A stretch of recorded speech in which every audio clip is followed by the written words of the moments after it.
We will now be starting the first session.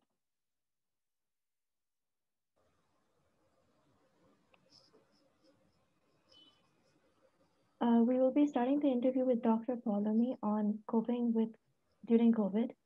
Dr. Paulami Sudhir is a professor in clinical psychology at NIMHANS. She is a consultant at the Behavioral Medicine Unit, a unit that provides psychotherapeutic services. Her clinical and research interests are in the area of cognitive behavior therapies, mindfulness based intervention, stress and coping, and health psychology. She has mentored research for MPhil and doctoral scholars at NIMHANS. The COVID-19 pandemic hit the world by a storm, and although there have been other aspects of our lifestyle that have been prioritized, mental health is definitely one that must be looked at more.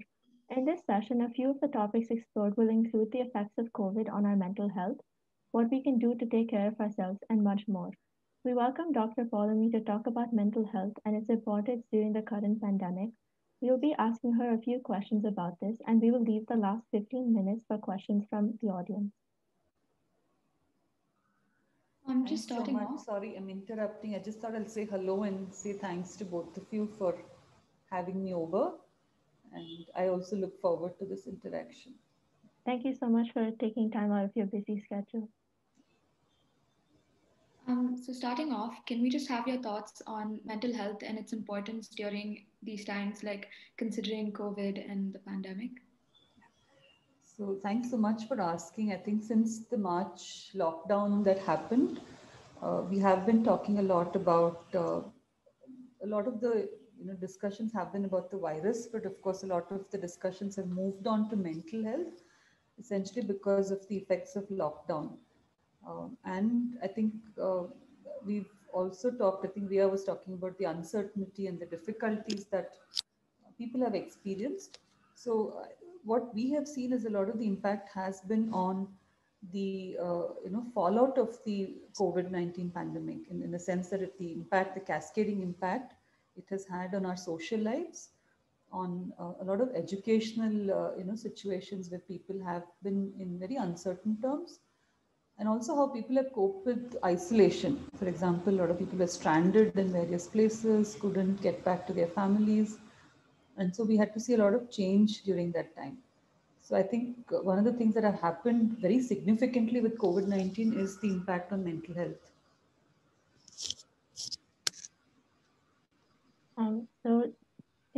So basically you agree that it is really important to focus on your mental health during this time, right? Yes, because it's not like something that we faced before. And it's not like, one section or one country or one district is affected. It started off in one place, but then it's so global now that practically everybody has been impacted, families and various age groups as well. So it's not left any one person affected. Okay, so our next question would be, what are a few methods people can use to take care of their mental health in these circumstances? Like, what would you suggest they do? Okay, so I think it's important that you both brought up the issue of self-care itself. And what I would say perhaps is self-care is not just limited to COVID-19, but of course it's become all the more important in COVID-19 because of the strain it's sort of caused on how we react to respond to the uncertainty and the difficulties itself. So I'm sure you've all read a lot about the typical reactions where reaching out to helplines or asking about basic necessities. That's what we saw in the beginning. So self-care started off with how do I get my supplies of things, how do I manage my day-to-day activities. And because our social rhythms got affected so much, because a lot of us were at home not able to move out, our sleeping, eating, a lot of those patterns, socializing patterns really got impacted. And that's where self-care I think became very important.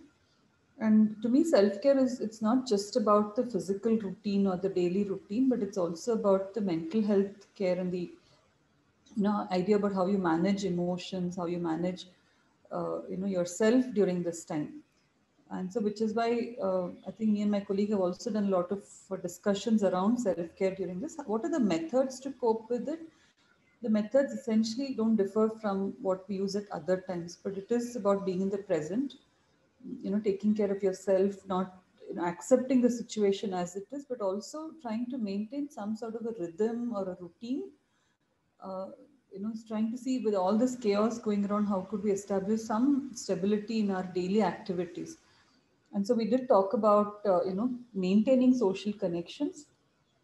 We sort of, all of us felt that the word social distancing was not as appropriate as was physical distancing, because as you can see, you wouldn't have reached out without the COVID coming into this picture.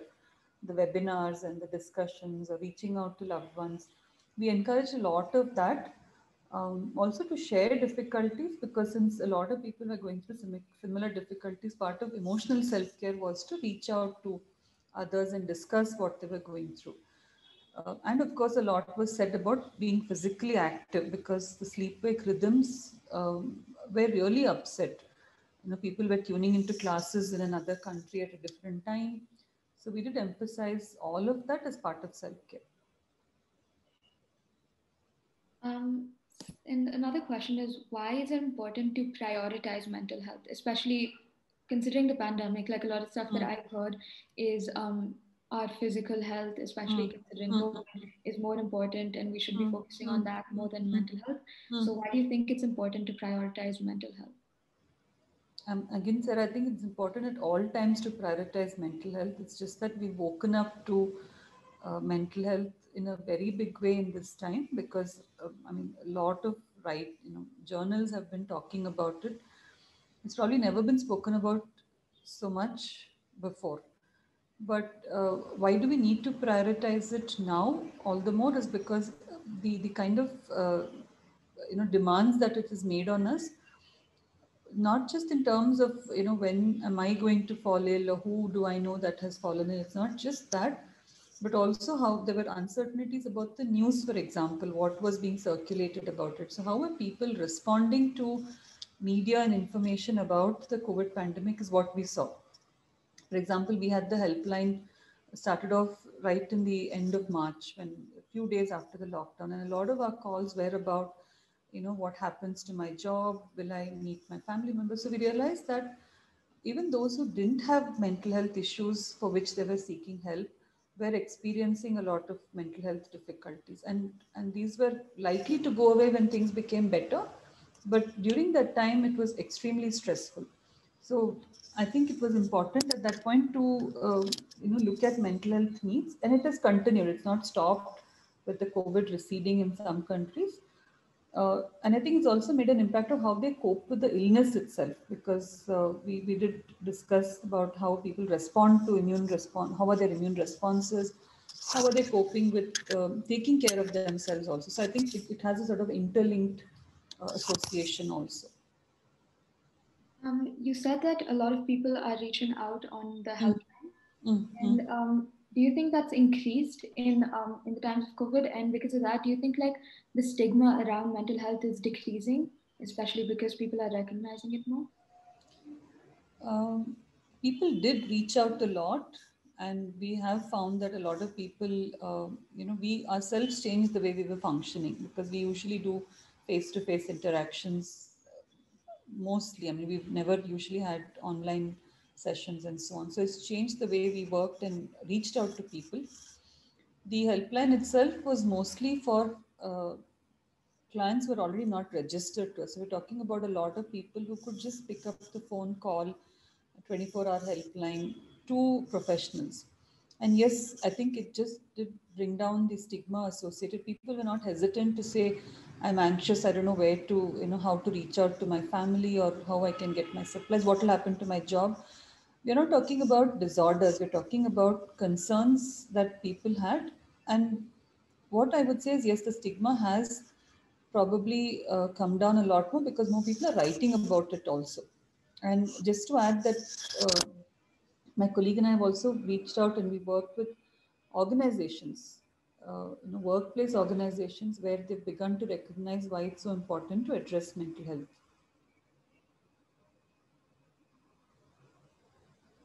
I hope that answers the question. And if I'm going too fast, you could probably just step in and ask me to stop or ask a different question because I might be speaking very fast. I think it's all right. So our next question was, how do you think the lack of social interactions affects mental health? Because when we were looking at the definition of mental health, Mm-hmm. one of the main like parts is social, social well-being. So how you interact with people, your place in society, and things like that. And especially with everything being online now, that is definitely getting affected. So how do you think, like, to what extent do you think it's affecting our mental health? And probably, what are some things you can do to, like, bring that back or reduce that change? Mm-hmm. So yeah, I think it's been double-edged because a double-edged sword because on the one hand we're saying we are away from people and we're not able to connect, and yet we're connecting with people whom we would have otherwise not connected with. And a lot of times that uh, even if we had the opportunity, probably we'd be reading or doing something else and not really going out of the house and meeting people. So I wouldn't say all of it has been negative in terms of social connections. I'll talk a little bit about the positives also in a little while, but in terms of affecting negatively, I think something was taken away from most of us because we are not used to unpredictability for one thing. We're not used to not having physical, presence of people around us, and definitely we're not used to, at least at workplace, we're not used to having doors closed and speaking to the internet or laptop all through because we're used to talking to people and interacting most of our times. So one thing that did change, I'm sure for a lot of people who were not working from home and who had to do that was the actual loss of connect with people. I mean, simple things like catching up with information at the office with colleagues, which you couldn't do on the phone with just one person, or meeting in the cafeteria and so on. So, social aspect of mental health did get affected because of the restrictions imposed by COVID-19, the virus itself. It was also the fear of transmission, and then we were also being more wary about even people we'd be otherwise comfortable with, and I think that initially impacted people. And we're also not used to speaking with masks on because I think that was a big difficulty with when we had to do some interactions even with our colleagues. We can't see each other very well. We don't know what emotional expressions we have, whether we're happy, sad. So a lot of that, I think, even the voice quality and that became an issue. On the positive side, I think people have reached out because it may not be only in the area of mental health, but people have become less self-focused. They have actually reached out to people who are more in need of resources or help, including mental health. And I think that was something that we saw a lot happening and people writing about it also. So I would say it's been a mixed, uh, you know, set of things that have happened as far as mental health has been concerned. The next question is, what are some activities that we can do to kind of connect with friends during quarantine, but also kind of regain that social feeling, I guess. Mm-hmm. I would say there's no need to be disconnected or unconnected at all. It's just the way in which we are connecting, I think, has been different. Of course, with a lot of factors, like I said, that have changed. But people have adapted. I think on the positive side, a lot of us have adapted quite well to the changes in the sense that how do we deal with this change? You could remain connected in more innovative ways. People could connect, of course, uh, online if you're not able to connect offline. We also required to get back to our routines. I think we tried encouraging people to get back to our social routines also. I mean, meeting people was not possible physically, but we didn't say don't meet them online or talk to them over the phone. I think that would be very essential to stay connected.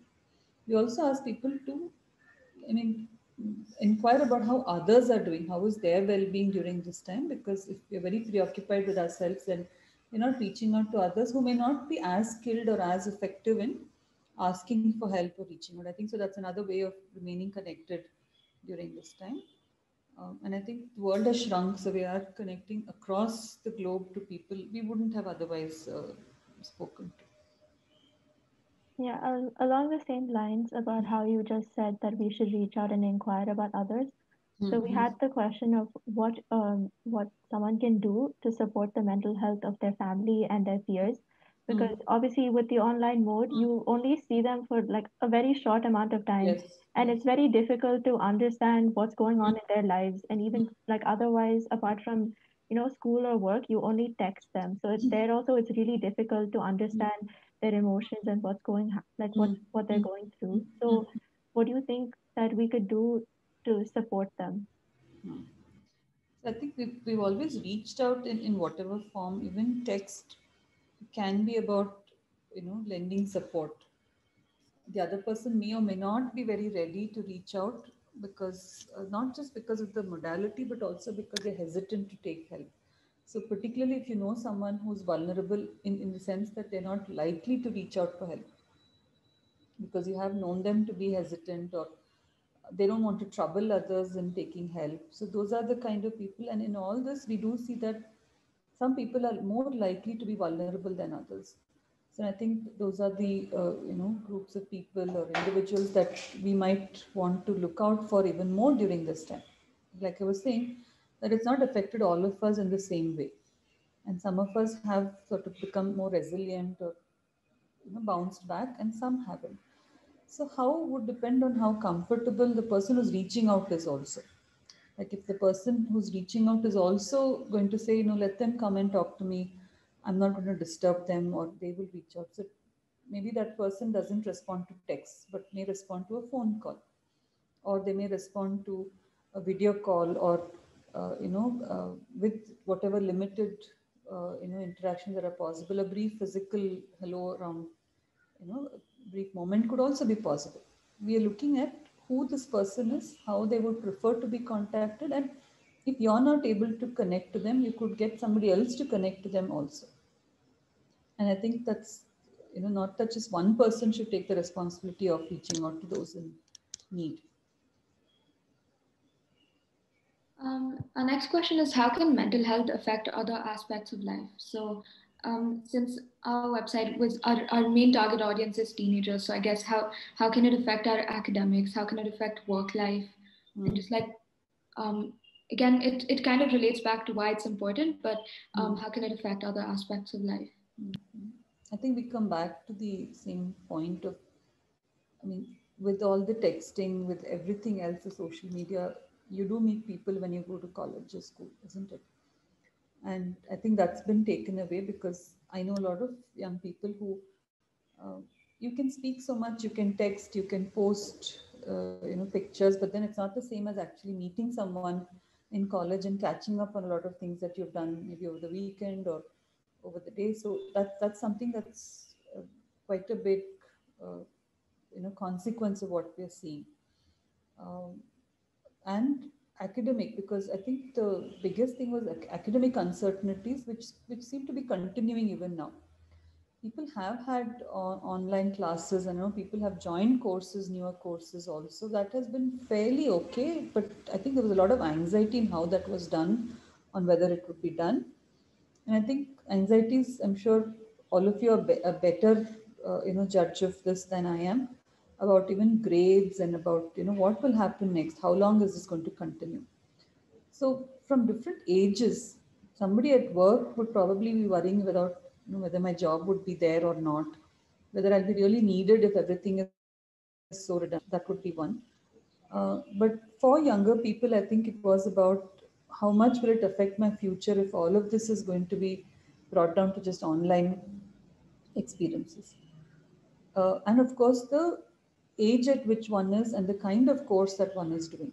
For example, if it's a practical course, and a lot of people had to attend offline exams during this time, even though it was online for some, governments or some states, we did have offline exams. So that created a different kind of a thing. So academics, the social life, and I think being home with people that you're not always 24 hours at home with, I think that made a lot of difference to a lot of our clients because uh, things aren't always the same when you're there all the time. We are used to not seeing each other for some time also, isn't it? And that wasn't happening here. So we did see some conflicts arising out of that when everybody was at home at the same time. Like you expect the parents to be away for some time, the younger person to be away, and that wasn't happening. So I think it was in many aspects affecting all ages, but more so with younger people at the tasks that they were required to do. So I had another question, which is, so with social media, there's a lot of like problems that arise with like self-worth and self-acceptance. And in times like these, Mm. most teenagers like myself rely on social media to communicate with others. Mm. And being on social media can actually be quite bad for like, our mental health because of the self-worth and self-acceptance issues Mm. that come up. Mm. So how do you suggest we manage how much time we spend on social media? Mm.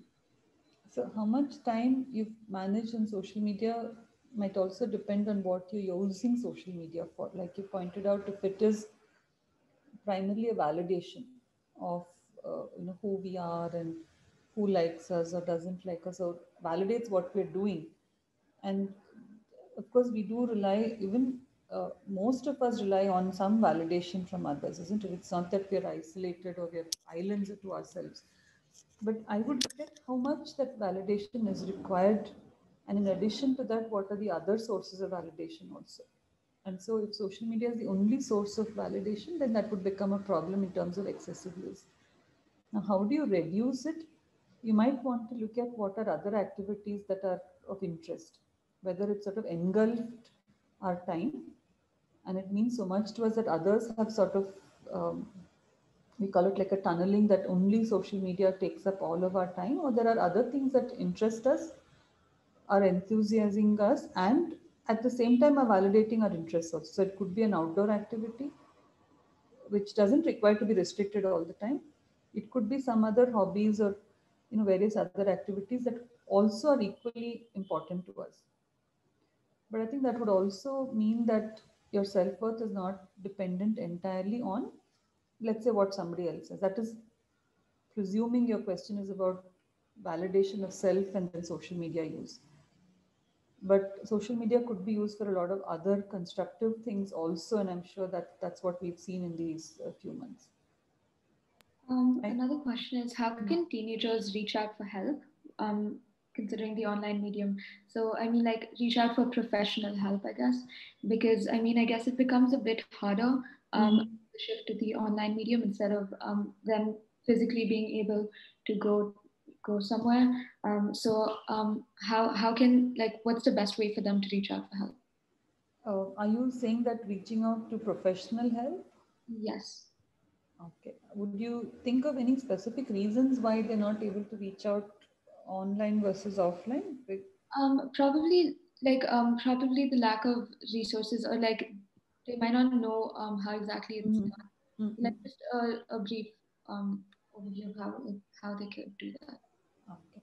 So I would probably say that speaking to a family member or a parent they trust, whom they think would be able to help them.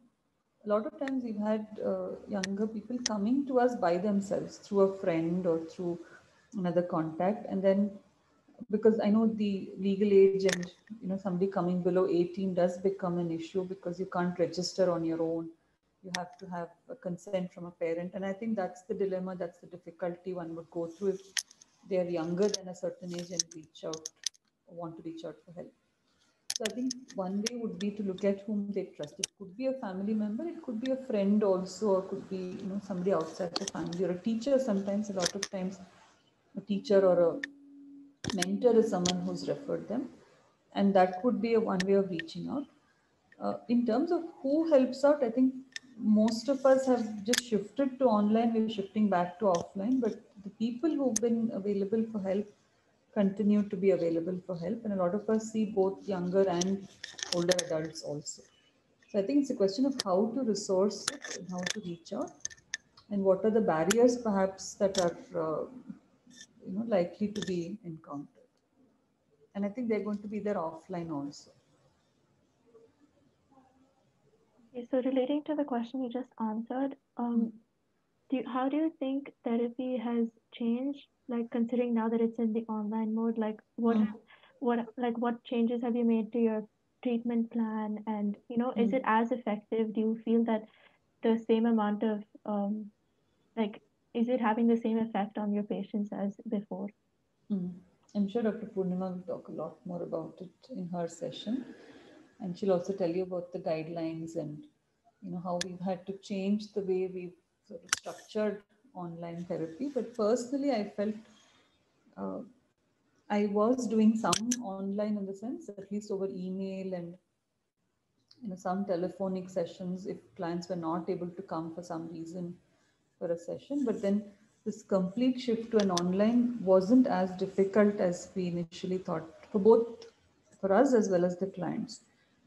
And perhaps the only difficulty we had was getting the approvals and looking at whether it's who is suitable for this and what kind of therapies are suitable. Obviously, lot of interventions were not possible, which we would prefer to do face to face, whether it's a relaxation learning that somebody has to do or something I have to demonstrate.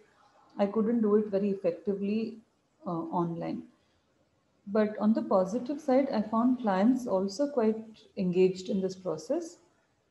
A lot of them were more flexible in terms of the time. I thought that was very helpful. And the connectivity and other issues, practical things were always a problem, but then we did overcome that. In terms of the structure of sessions and we try to keep it as similar to a face-to-face session. So we give appointments, we fix a time. We don't do other things when, it's a dedicated time for the client. And also we look at privacy, and Dr. Purnima, I'm sure will talk about all these details, but we do ensure that, the client doesn't have somebody else in the room when we're speaking.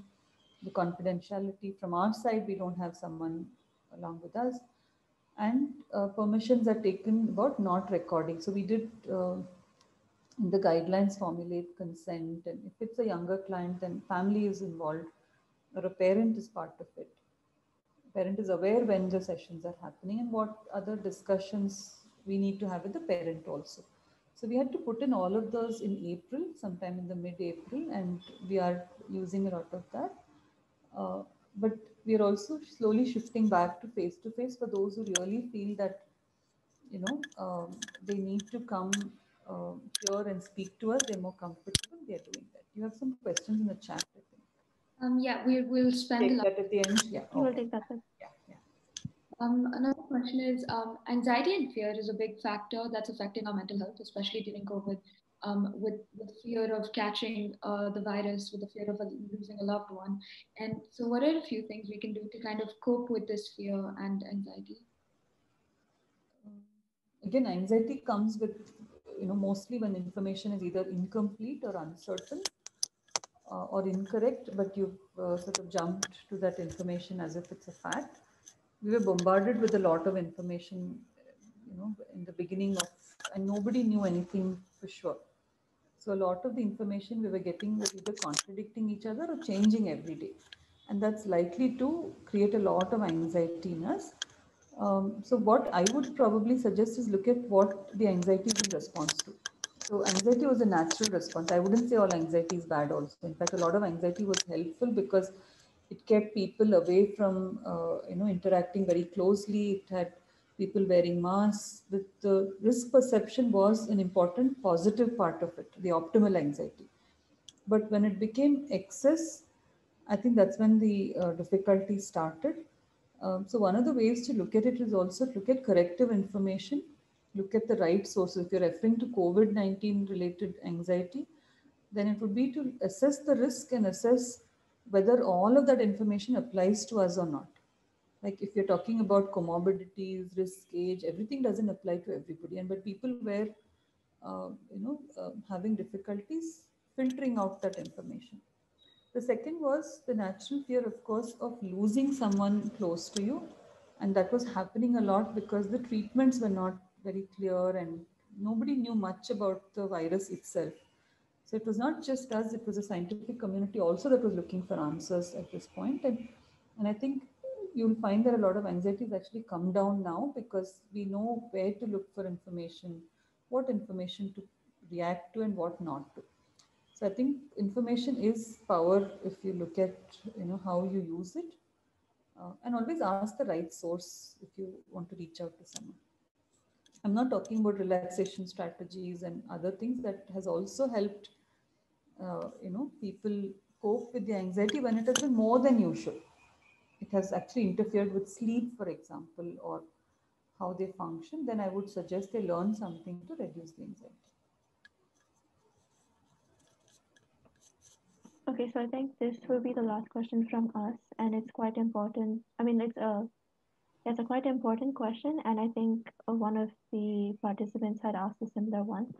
So it's how can I monitor my mental health in this situation, and what do you think is considered healthy and what's concerning? Like, how do I know when I should be reaching out for help?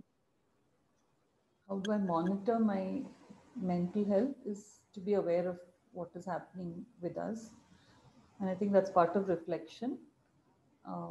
But sometimes we lose track, we get into what is known as autopilot modes. We function in a very reflexive or a very automatic way, and that's when we lose track of what's happening within us also.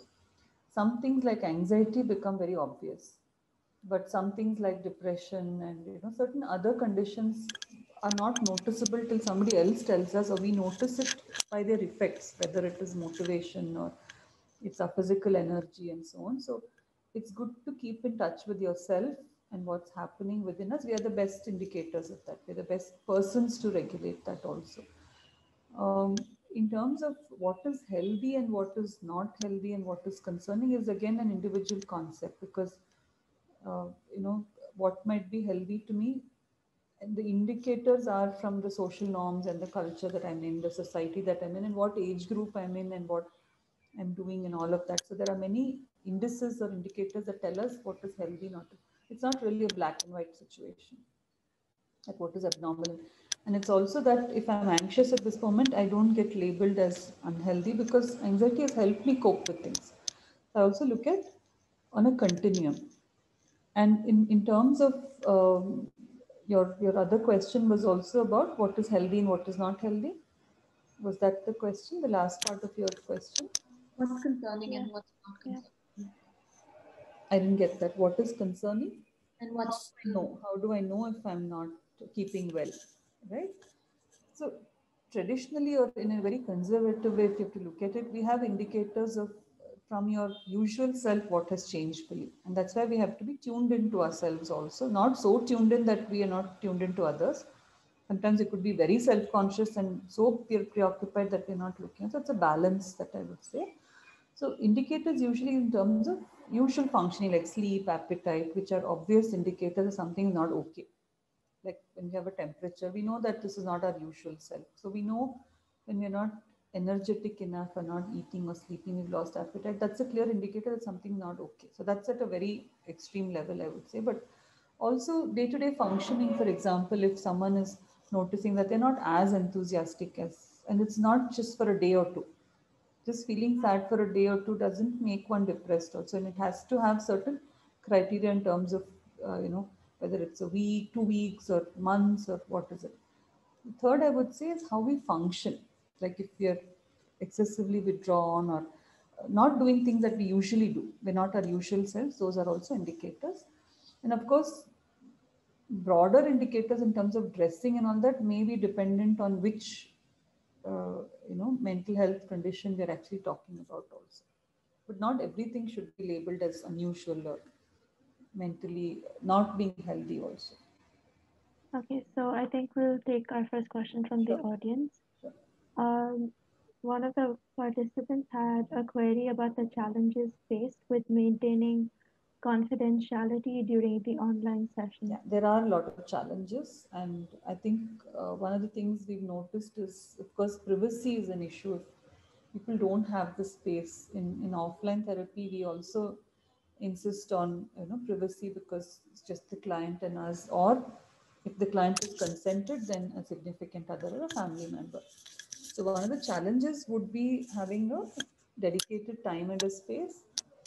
Of course, technically a secure connection. You don't want insecure connections or platforms, so we've specified that. The other challenges, of course, are anxious family members who might want to be a part of the session. So we've had to draw that as well. And it's not just from the client side, I think from the therapist side also, all of this has to be ensured. So we have to keep reminding clients on many of this. Another question is a lot of people are reluctant to speak about mental health to people they don't know. So recommending sessions with professionals are a lot harder for people to be convinced to take the help. When a person experiencing problems approaches you as an inexperienced friend, how do you respond, or what are some trigger points for you to avoid? If they've already reached out to me, I feel they've taken that second step also in having reached out to a mental health professional. Right. So the first would be the barrier itself in reaching out to someone, because like you said, the person who's asked the question has already stated the barrier, that how do I talk to someone I don't know? And that is one, in fact, a lot of times people don't reach out because they feel, how will they understand me? I mean, there could be different beliefs about why they don't want to reach out and what will happen when they reach out. So one of the things that we look at is how to work with these beliefs that are barriers to seeking mental health or professional mental health. So at the first step, I think psychological first aid, as it's called nowadays, is to reach out to someone within your peer group or within your age group to say, okay, I'm not feeling all right. Is there something I can do? So that would be the first step, and then perhaps to reach out to a professional also. And the professional would be trained to make you comfortable and speak to you. And there are different people who work with different ages, so you might find someone who's more suited to that clinical difficulty you're having, or the age group also. And they are trained to make you, so nobody gets straight away into the problems and all the details. The first task is, of course, to establish a rapport and make you comfortable, and the choice is always there about whether you want to continue or not. Okay, so the next question is, how do others spot symptoms of mental health deterioration? What symptoms determine the need for professional help rather than just coping with self-help? Okay, so that's an important question. Um the deterioration is usually, so a lot of people seek help. They've never had any previous mental health concern at all, but they clearly know that this is not their usual self and they've sought help with someone. Now, if they've not sought help and they've tried their own self-care methods, we do explain to them that if it hasn't gotten better, so we ask them to monitor progress. If they haven't found any improvement or any change, on the contrary, there is worsening on the same criteria that I said in terms of, whether it's sleep and appetite, or they're significantly, wanting to be withdrawn, or not wanting to meet people, or feeling excessively anxious, and whatever strategies I've used are not working, then it's time to look out for professional help. Not keep waiting till you get better, because even with the professional, it may not require too many sessions, but it's going to be structured and it's going to be based on principles that are evidence based. So that would be important. Adding on to that, later on, the next session will be about the mental health continuum, Yes. Yeah. and we will roughly address this as well. The next question is, how do you shield yourself from things like fake news and the anxiety caused by it? Also, changes happening at a much more rapid pace than what we are used to, especially things which are out of your control, like government rule changes, economy and stuff. And are there any tips to cope with these changes and staying calm?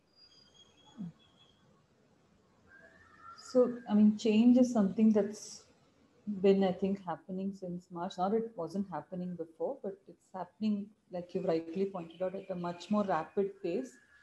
Uh, Fake news is not just with relation to COVID. I'm sure fake news comes in different ways. One of the things is to wait before you respond to any news, in the sense that you have your right sources. So one of the ways is to look at how authentic the source is.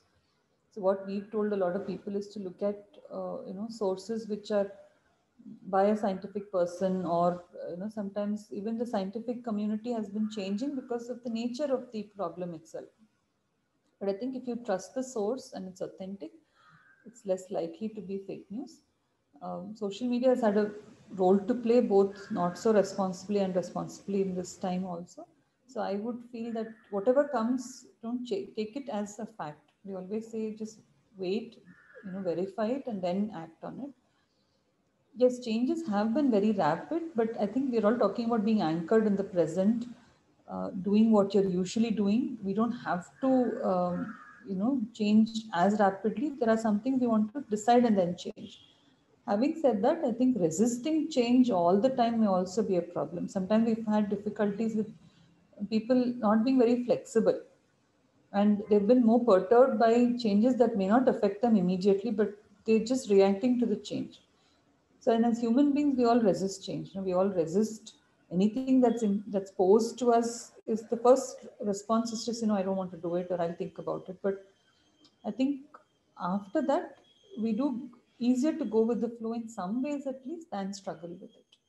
So I think the choice you make is which battles you want to struggle with and which ones you want to sort of go with the flow also. And that I think will eventually lead to a sense of calm and being balanced also. There was another question, I think, in the chat, which was how to connect my kids to the right person who can help them, and whether the children will accept that they need the help in the first place. Okay, and is this the person who's not in India? Yeah, I think she said her kids are in US. Yeah, so I would say right now the online sessions and the therapy we're offering, it's for people within India. And there are certain regulations we are governed by also in terms of, and most of the clinical psychologists and mental health practitioners are governed by some forms of being registered with a mental health practitioner to be on the safer side, because someone needs, more intensive work or inpatient work or in-person work, then it's not possible if you're outside of the country. And if you're not already registered with someone within India as well. So if wherever you are, I think the person who's asked a question is in the United States. So I would say probably reach out to someone there. I'm sure even there are both blended formats of online and offline sessions. So I would say it's important, if you recognize it, reach out to someone there.